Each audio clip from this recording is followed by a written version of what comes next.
What's up, guys? 3-pedal J. Oh. Wife left already and has the garage door open. I'm such a creature of habit. Anyway, 3-pedal J here, and I'm at the house, and I have another situation. Over here, you see, there's a charger on my trailer. I don't own a charger. Story behind this charger is a buddy of mine got taken by a shop, and then he needed to get his stuff back, blah blah blah. We ended up sending him to our good friends Mike Stark, and long story short, Stark got the car up and running, and now I'm gonna finish off some stuff on the car. So we're gonna get this deal charged up. The battery kind of doesn't hold a charge. We're gonna get it charged up, we're gonna get it off, we're gonna get it put into our upper shop, and then what I'm gonna do is I'm gonna end up fixing the steering rack and potentially fixing their rear trailing arms or tow arms or something like that, and then we're gonna drop it off to my buddy. If you guys remember a while back when I did a video on the Fire 6.4 that I bought for stupid shit cheap, it came out of this car. So now he's got a built forged 392 with a Hellcat blower on it, and we're just gonna check some things out and put it in the garage, fix the steering rack, and then drop it off to my buddy. So stay tuned, it should be a good one. More to come. So I got my charger set up here for this deal, and we're gonna let this guy charge for about an hour.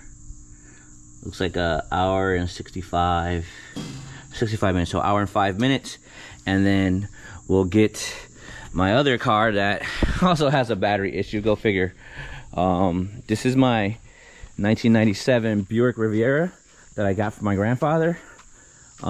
He passed a while ago, and I inherited his car. I have some stuff to do to it, but it's just on the back burner. So I put a new battery in it, but when it just sits, it kind of dies. So I got to charge that one up too. So I'll let that one charge up for 15 minutes.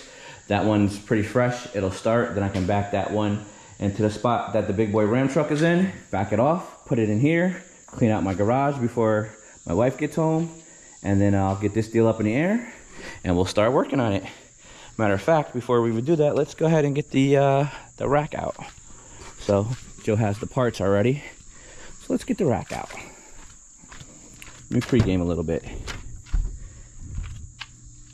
These racks are electronic. I mean, you can do a manual rack on these, but it's expensive. So they're pretty heavy too. But we're gonna get this deal in the air, and hopefully I can get this done today. At least the rack part, I'll get the rack part done. I gotta mow the lawn too. So I got a busy day. So what I'm gonna do is kind of get things set up and kind of do things around. Look at my lawn, look how high it is. I just been neglecting my lawn. It's crazy. Gotta get this done, because if not, the wife is not gonna be happy with me. So we'll get this taken care of, and then I'll start working on car stuff. More to come, guys. What's up, guys? So I'm back, and as you can see, I finished the lawn, and it looks awesome. I cleared out the space for... Hi. Here's my second born. Cleared out the space. Here's the wife and the firstborn. Look how grass looks. That's the third born, Daddy. I just said that. So now we're about to take off JT's car and get it in the garage so that we can get ready to swap out the steering rack. Here we go. See if we can get it to start again.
right, guys, so you did a great job, buddy.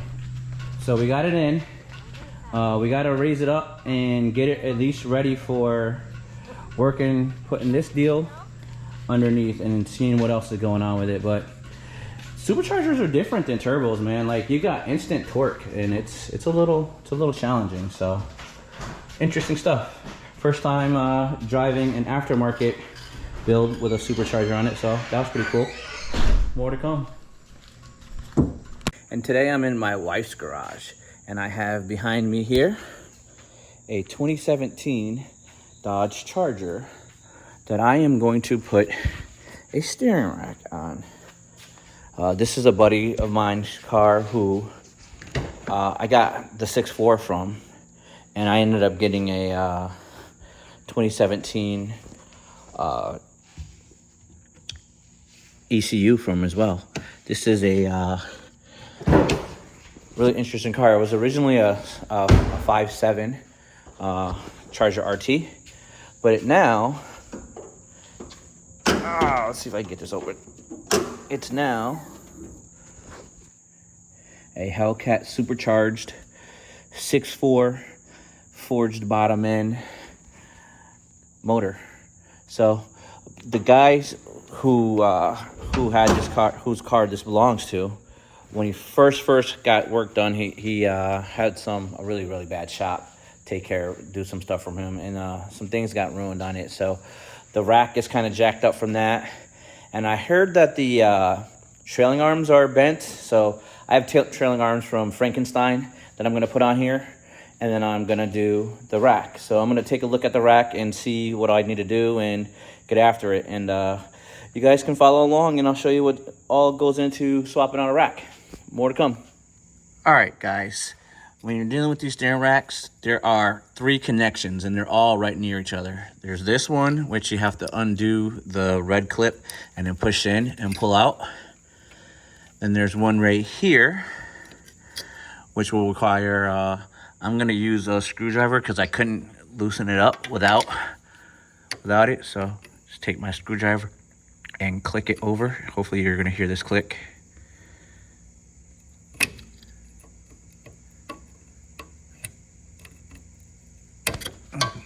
So I got that one to click off, and hopefully I can depress it and pull with one hand. Let's switch to our left hand. Let me see.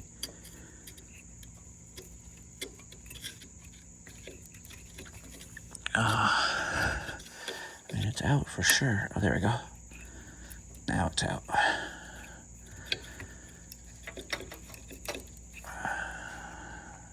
Should just be pushed down on this deal and pull out.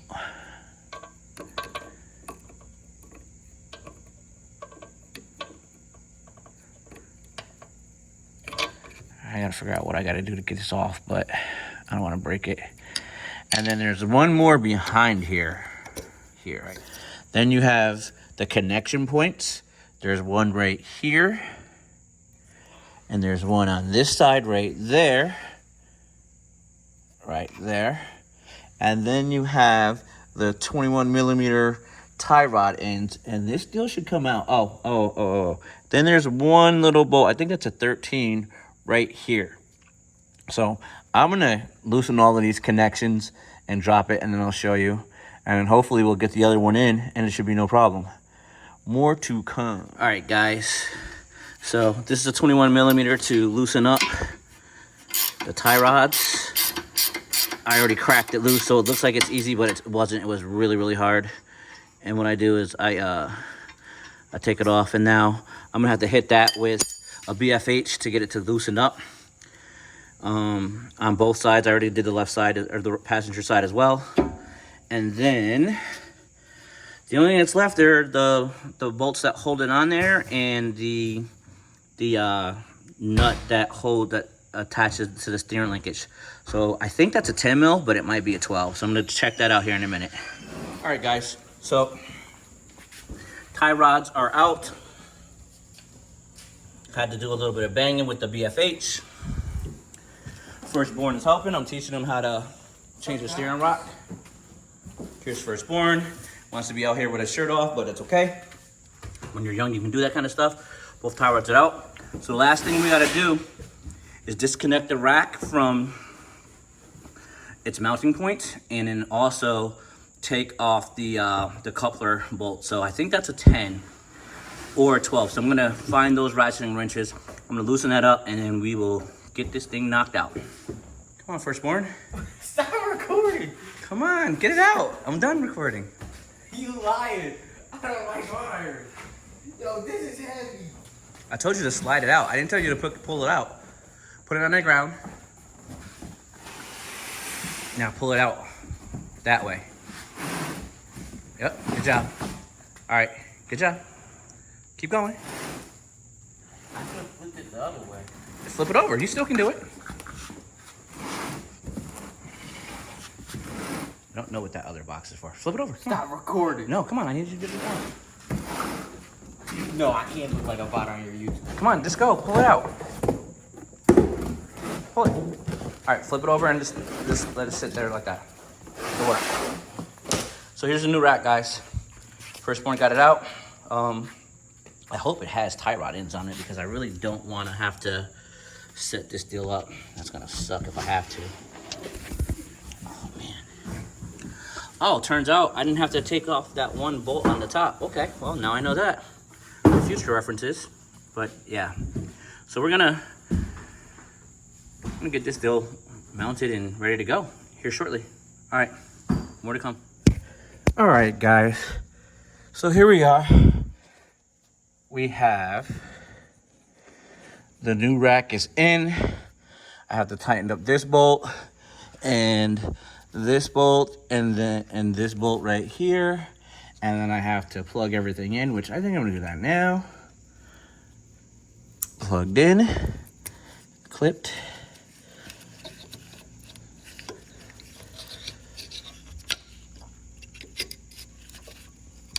Plugged in, clipped.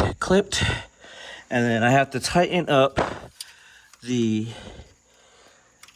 steering rack bolt, and then we're good. And then the last thing that I'll have to do is I'll have to put the tie rod ends on in a manner that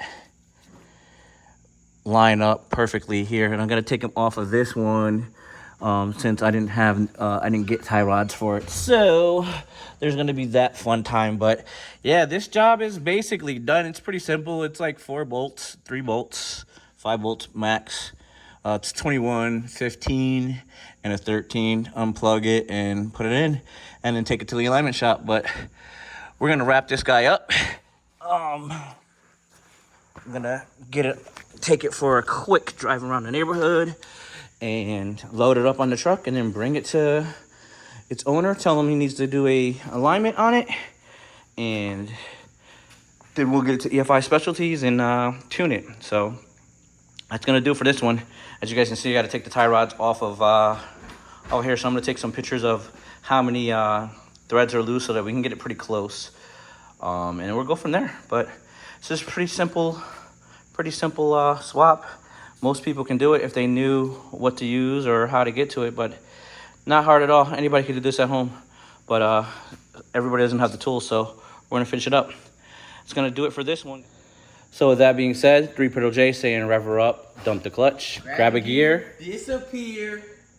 You got it right this time. Peace.